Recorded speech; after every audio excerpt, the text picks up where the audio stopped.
قال الملأ الذين استكبروا من قومه لنخرجنك يا شعيب والذين آمنوا معك من قريتنا أو لتعودن في ملتنا.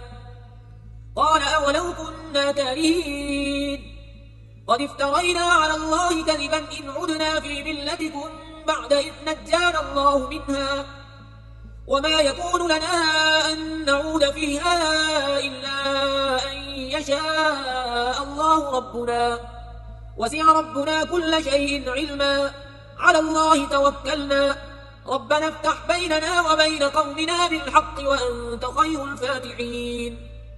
وقال الملأ الذين كفروا من قومه لئن اتبعتم شعيبا إنكم إذا لخاسرون فأخذتهم الرجفة فأصبحوا في دارهم جاثمين.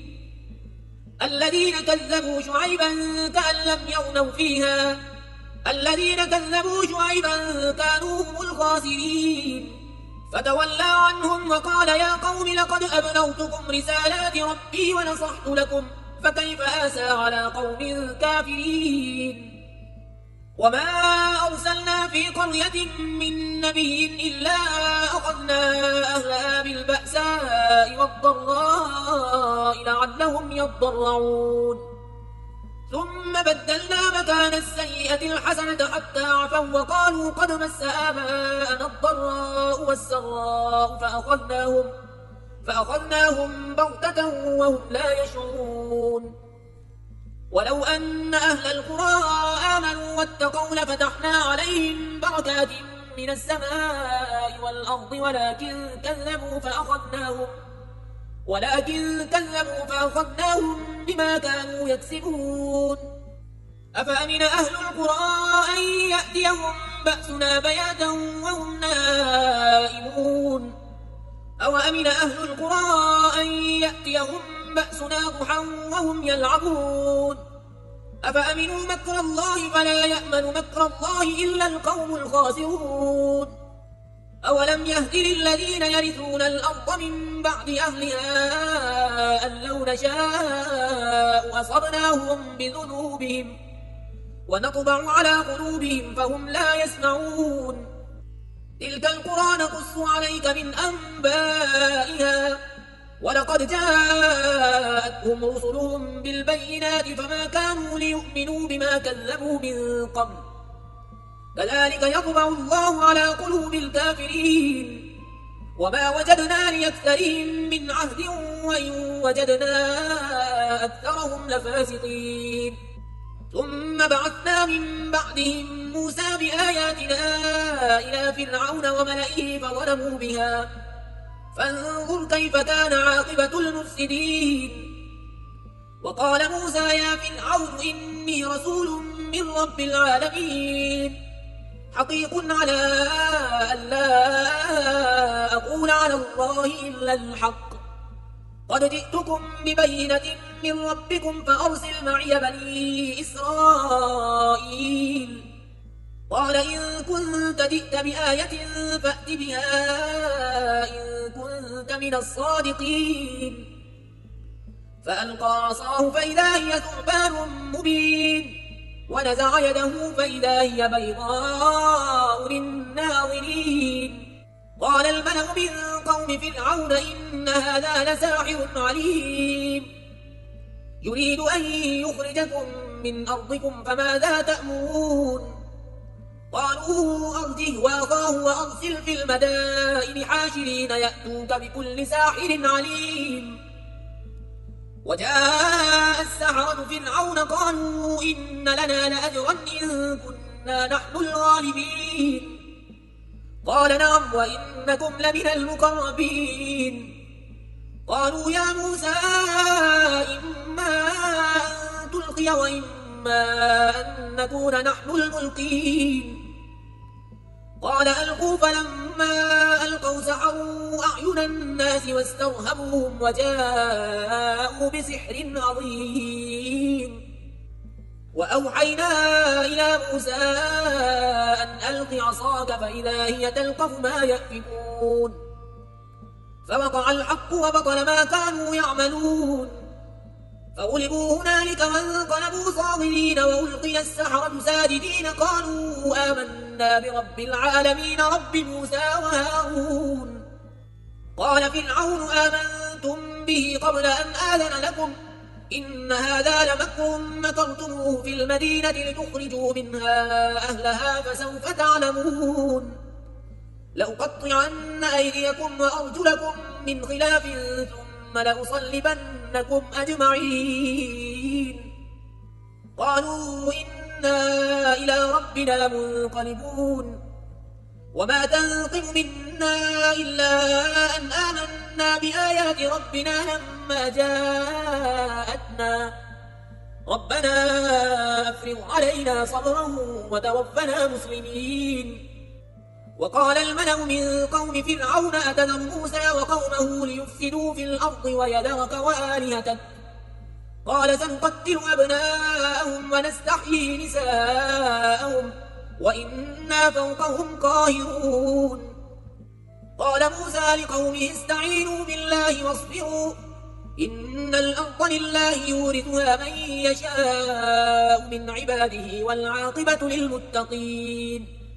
قالوا أوذينا من قبل أن تأتينا ومن بعد ما جئتنا قال عسى ربكم أن يهلك عدوكم ويستخلفكم في الأرض فينظر كيف تعملون. ولقد أخذنا آل فرعون بالسنين ونقص من الثمرات لعلهم يذكرون. فإذا جاءتهم الحسنة قالوا لنا هذه وإن تصبهم سيئة يطيروا بموسى ومن معه ألا إنما طائرهم عند الله ولكن أكثرهم لا يعلمون. وقالوا مهما تأتنا به من آية لتسحرنا بها فما نحن لك بمؤمنين. فأرسلنا عليهم الطوفان والجراد والقمل والضفادع والدم آيات مفصلات فاستكبروا وكانوا قوما مجرمين. ولما وقع عليهم الرجز قالوا يا موسى ادع لنا ربك بما عهد عندك لئن كشفت عنا الرجز لنؤمنن لك ولنرسلن معك بني إسرائيل. فلما كشفنا عنهم الرجز إلى أجل هم بالغوه إذا هم ينكثون فانتقمنا منهم فأغرقناهم في اليم بأنهم كذبوا بآياتنا وكانوا عنها غافلين. وأورثنا القوم الذين كانوا يستضعفون مشارق الأرض ومغاربها التي باركنا فيها وتمت كلمة ربك الحسنى على بني إسرائيل بما صبروا ودمرنا ما كان يصنع فرعون وقومه وما كانوا يعرشون. وجاوزنا ببني إسرائيل البحر فأتوا على قوم يعكفون على أصنام لهم قالوا يا موسى اجعل لنا إلها كما لهم آلهة قال إنكم قوم تجهلون. إن هؤلاء متبر ما هم فيه وباطل ما كانوا يعملون. قال غير الله أبغيكم إلها وهو فضلكم على العالمين. وإذ أنجيناكم من آل فرعون يسومونكم سوء العذاب يقتلون أبناءكم ويستحيون نساءكم وفي ذلكم بلاء من ربكم عظيم. وواعدنا موسى 30 ليلة وأتممناها ب10 فتم ميقات ربه 40 ليلة. وقال موسى لأخيه هارون اخلفني في قومي وأصلح ولا تتبع سبيل المفسدين. ولما جاء موسى لميقاتنا وكلمه ربه قال رب أرني أنظر إليك قال لن تراني ولكن انظر إلى الجبل فإن استقر مكانه فسوف تراني. فلما تجلى ربه للجبل جعله دكا وخر موسى صعقا. فلما أفاق قال سبحانك تبت إليك وأنا أول المؤمنين. قال يا موسى إني اصطفيتك على الناس برسالاتي وبكلامي فخذ ما آتيتك وكن من الشاكرين. وكتبنا له في الألواح من كل شيء موعظة وتفصيلا لكل شيء فخذها بقوة وأمر قومك يأخذوا بأحسنها سأريكم دار الفاسقين. سأصرف عن آياتي الذين يتكبرون في الأرض بغير الحق وإن يروا كل آية لا يؤمنوا بها وإن يروا سبيل الرشد لا يتخذوه سبيلا وإن يروا سبيل الغي يتخذوه سبيلا ذلك بأنهم كذبوا بآياتنا وكانوا عنها غافلين. والذين كذبوا بآياتنا ولقاء الآخرة حبطت أعمالهم هل يجزون إلا ما كانوا يعملون. واتخذ قوم موسى من بعده من حليهم عجلا جسدا له خوار ألم يروا أنه لا يكلمهم ولا يهديهم سبيلا اتخذوه وكانوا ظالمين. ولما سقط في أيديهم ورأوا أنهم قد ضلوا قالوا لئن لم يرحمنا ربنا ويغفر لنا لنكونن من الخاسرين. ولما رجع موسى إلى قومه غضبان آسفا قال بئس ما خلفتموني من بعدي أعجلتم أمر ربكم وألقى الألواح وأخذ برأس أخيه يجره إليه قال ابن أم إن القوم استضعفوني وكانوا يقتلونني فلا تشمت بي الأعداء ولا تجعلني مع القوم الظالمين. قال رب اغفر لي ولأخي وادخلنا في رحمتك وأنت أرحم الراحمين. إن الذين اتخذوا العجل سينالهم غضب من ربهم وذلة في الحياة الدنيا وكذلك نجزي المفترين. والذين عملوا السيئات ثم تابوا من بعدها وآمنوا إن ربك من بعدها لغفور رحيم. ولما سكت عن موسى الغضب أخذ الألواح وفي نسختها هدى ورحمة للذين هم لربهم يرهبون. واختار موسى قومه 70 رجلا لميقاتنا فلما أخذتهم الرجفة قال رب لو شئت أهلكتهم من قبل وإياي أتهلكنا بما فعل السفهاء منا إن هي إلا فتنتك تضل بها من تشاء وتهدي من تشاء أنت ولينا فاغفر لنا وارحمنا وأنت خير الغافرين. واكتب لنا في هذه الدنيا حسنة وفي الآخرة إنا هدنا إليك قال عذابي أصيب به من أشاء ورحمتي وسعت كل شيء فسأكتبها للذين يتقون ويؤتون الزكاة والذين هم بآياتنا يؤمنون. الذين يتبعون الرسول النبي الأمي الذي يجدونه مكتوبا عندهم في التوراة والإنجيل يأمرهم بالمعروف وينهاهم عن المنكر ويحل لهم الطيبات ويحرم عليهم الخبائث ويضع عنهم إصرهم والأغلال التي كانت عليهم. فالذين آمنوا به وعزروه ونصروه واتبعوا النور الذي أنزل معه أولئك هم المفلحون. قل يا أيها الناس إني رسول الله إليكم جميعا الذي له ملك السماوات والأرض لا إله إلا هو يحيي ويميت فآمنوا بالله ورسوله النبي الأمي الذي يؤمن بالله وكلماته واتبعوه لعلكم تهتدون.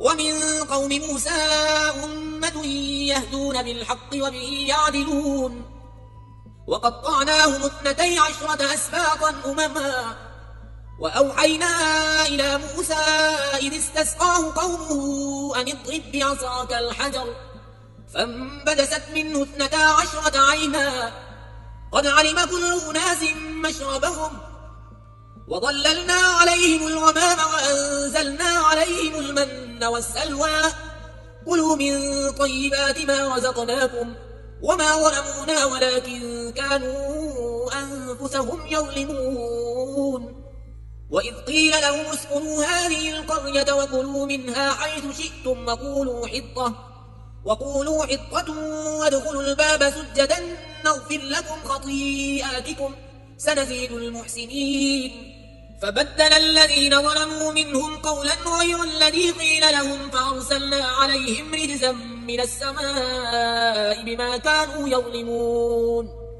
واسألهم عن القرية التي كانت حاضرة البحر إذ يعدون في السبت إذ تأتيهم حيتانهم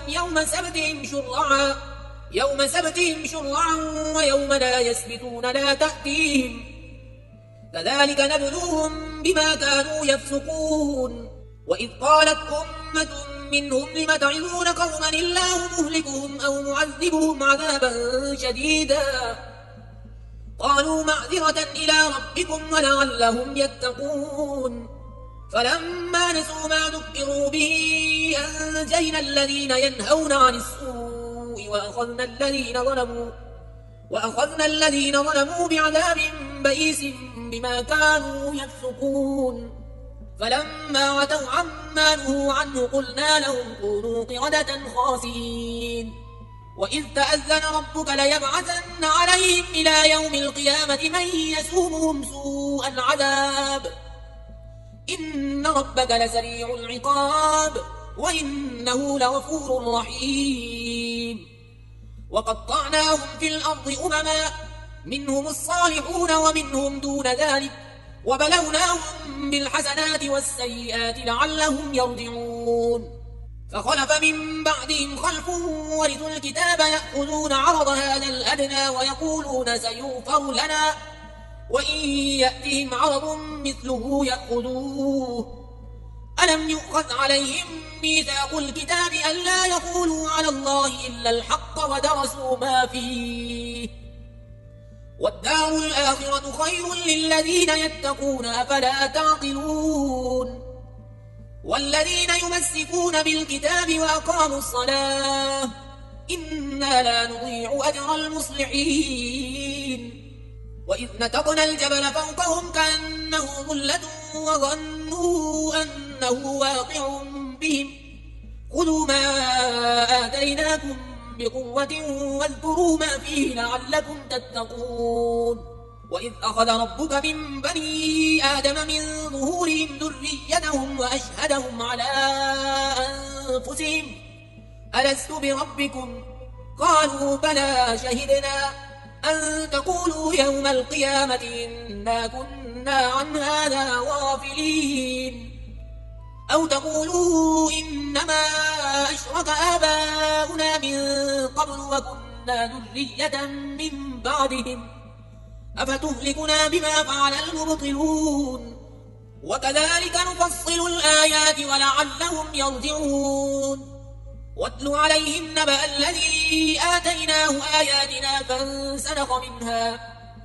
فانسلخ منها فأتبعه الشيطان فكان من الغاوين ولو شئنا لرفعناه بها ولكنه أخلد إلى الأرض واتبع هواه فمثله كمثل الكلب إن تحمل عليه يلهث أو تتركه يلهث ذلك مثل القوم الذين كذبوا بآياتنا فاقصص القصص لعلهم يتفكرون ساء مثلا القوم الذين كذبوا بآياتنا وأنفسهم كانوا يظلمون من يهد الله فهو المهتدي ومن يضلل فأولئك هم الخاسرون ولقد ذرأنا لجهنم كثيرا من الجن والإنس لهم قلوب لا يفقهون بها ولهم أعين لا يبصرون بها ولهم آذان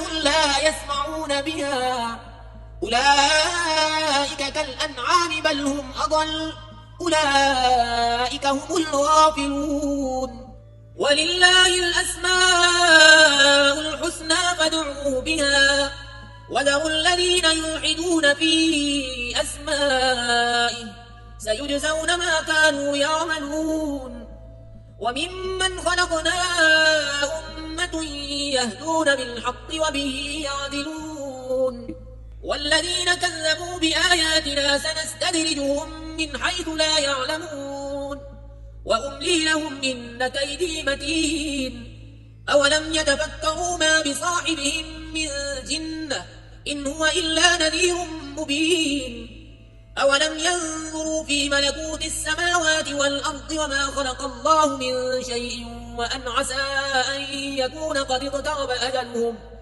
فبأي حديث بعده يؤمنون من يضلل الله فلا هادي له ويذرهم في طغيانهم يعمهون يسألونك عن الساعة أيان مرساها قل إنما علمها عند ربي لا يجليها لوقتها إلا هو ثقلت في السماوات والأرض لا تأتيكم إلا بغتة يسألونك كأنك حفي عنها قل إنما علمها عند الله ولكن أكثر الناس لا يعلمون قل لا أملك لنفسي نفعا ولا ضرا إلا ما شاء الله ولو كنت أعلم الغيب لاستكثرت من الخير وما مسني السوء إن أنا إلا نذير وبشير لقوم يؤمنون هو الذي خلقكم من نفس واحدة وجعل منها زوجها ليسكن إليها فلما توشاها حملت حملا خفيفا فمرت به فلما أثقلت دعوا الله ربهما لئن آتيتنا صالحا لنكونن من الشاكرين فلما آتاهما صالحا جعلا له شركاء فيما آتاهما فتعالى الله عما يشركون أيشركون ما لا يخلق شيئا وهم يخلقون ولا يستطيعون لهم نصرا ولا أنفسهم ينصرون وإن تدعوهم إلى الهدى لا يتبعوكم سواء عليكم أدعوتموهم أم أنتم صامتون إن الذين تدعون من دون الله عباد أمثالكم فادعوهم فليستجيبوا لكم إن كنتم صادقين ألهم أرجل يمشون بها أم لهم أيدي يبطشون بها أم لهم أعين يبصرون بها أم لهم آذان يسمعون بها قل ادعوا شركاءكم ثم كيدون فلا تنظرون إن وليي الله الذي نزل الكتاب وهو يتولى الصالحين والذين تدعون من دونه لا يستطيعون نصركم ولا أنفسهم ينصرون وإن تدعوهم إلى الهدى لا يسمعوا وتراهم ينظرون إليك وهم لا يبصرون خذ العفو وأمر بالعرف وأعرض عن الجاهلين وإما ينزغنك من الشيطان نزغ فاستعذ بالله إنه سميع عليم إن الذين اتقوا إذا مسهم طائف من الشيطان تذكروا فإذا هم مبصرون وإخوانهم يمدونهم في الغي ثم لا يبصرون وإذا لم تأتهم بآية قالوا لولا اجتبيتها قل إنما أتبع ما يوحى إلي من ربي هذا بصائر من ربكم وهدى ورحمة لقوم يؤمنون وإذا قرئ القرآن فاستمعوا له وأنصتوا لعلكم ترحمون واذكر ربك في نفسك تضرعا وخيفة ودون الجهر من القول بالغدو والآصال ولا تكن من الغافلين إن الذين عند ربك لا يستكبرون عن عبادته ويسبحونه وله يسجدون بسم الله الرحمن الرحيم يسألونك عن الأنفال قل الأنفال لله والرسول فاتقوا الله وأصلحوا ذات بينكم وأطيعوا الله ورسوله إن كنتم مؤمنين. إنما المؤمنون الذين إذا ذكر الله وجلت قلوبهم وإذا تليت عليهم آياته زادتهم إيمانا وعلى ربهم يتوكلون.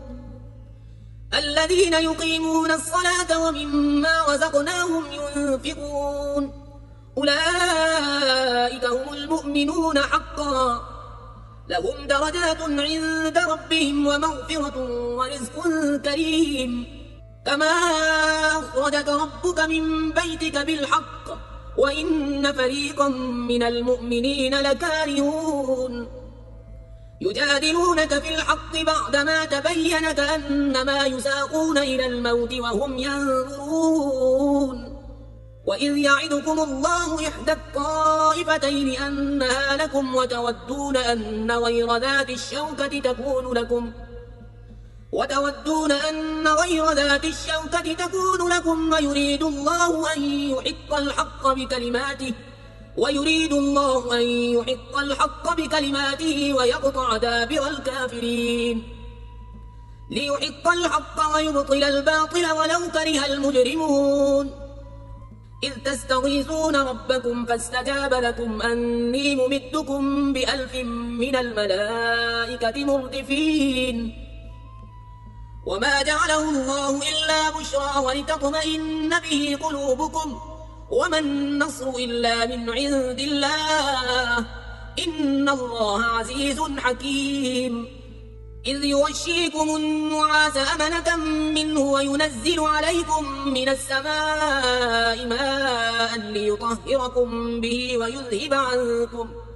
ويذهب عنكم رجز الشيطان وليربط على قلوبكم ويثبت به الأقدام.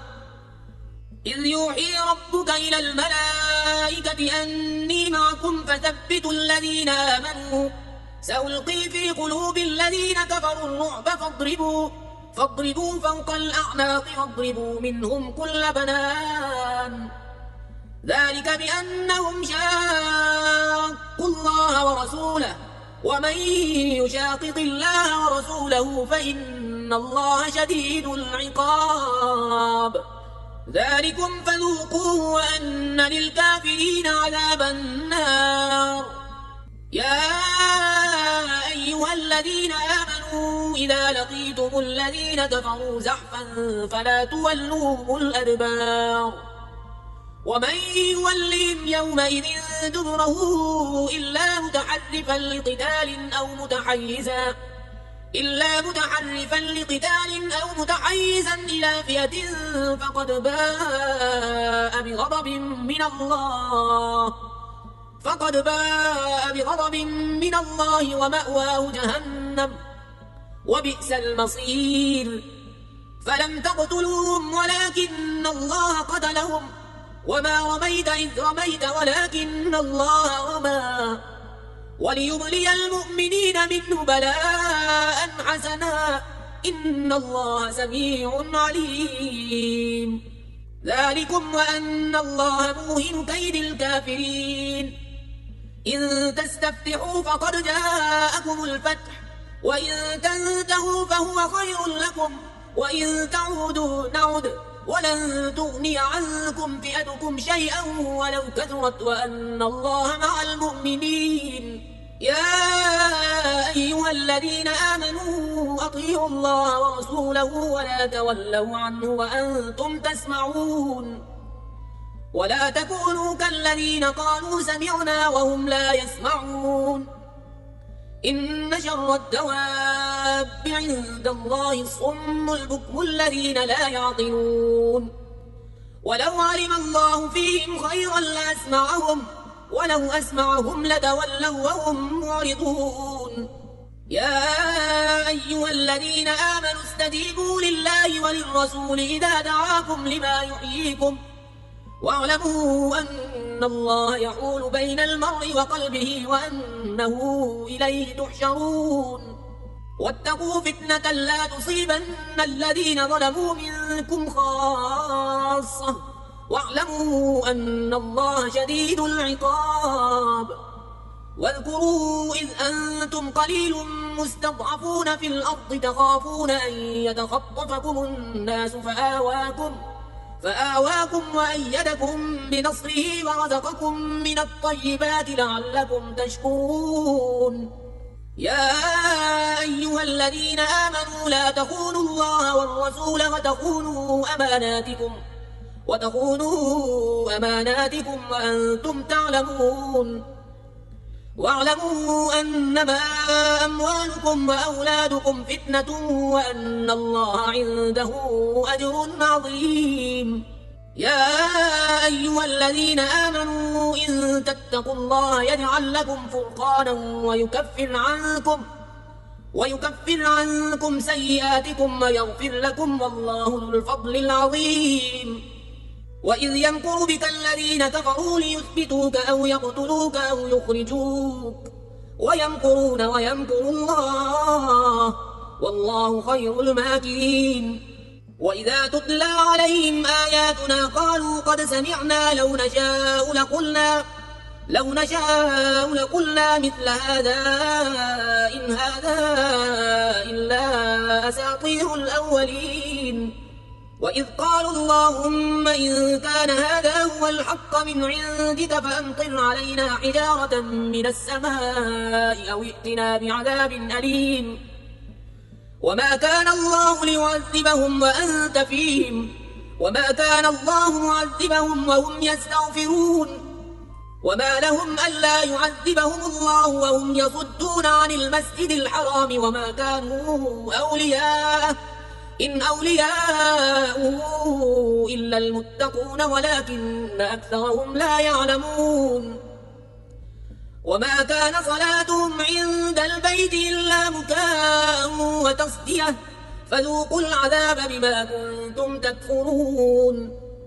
إن الذين كفروا ينفقون أموالهم ليصدوا عن سبيل الله فسينفقونها ثم تكون عليهم حسرة ثم يغلبون والذين كفروا إلى جهنم يحشرون ليميز الله الخبيث من الطيب ويجعل الخبيث بعضه على بعض فيركمه جميعا فيجعله في جهنم أولئك هم الخاسرون. قل للذين كفروا إن ينتهوا يغفر لهم ما قد سلف وإن يعودوا فقد مضت سنة الأولين. وقاتلوهم حتى لا تكون فتنة ويكون الدين كله لله فإن انتهوا فإن الله بما يعملون بصير. وإن تولوا فاعلموا أن الله مولاكم نعم المولى ونعم النصير.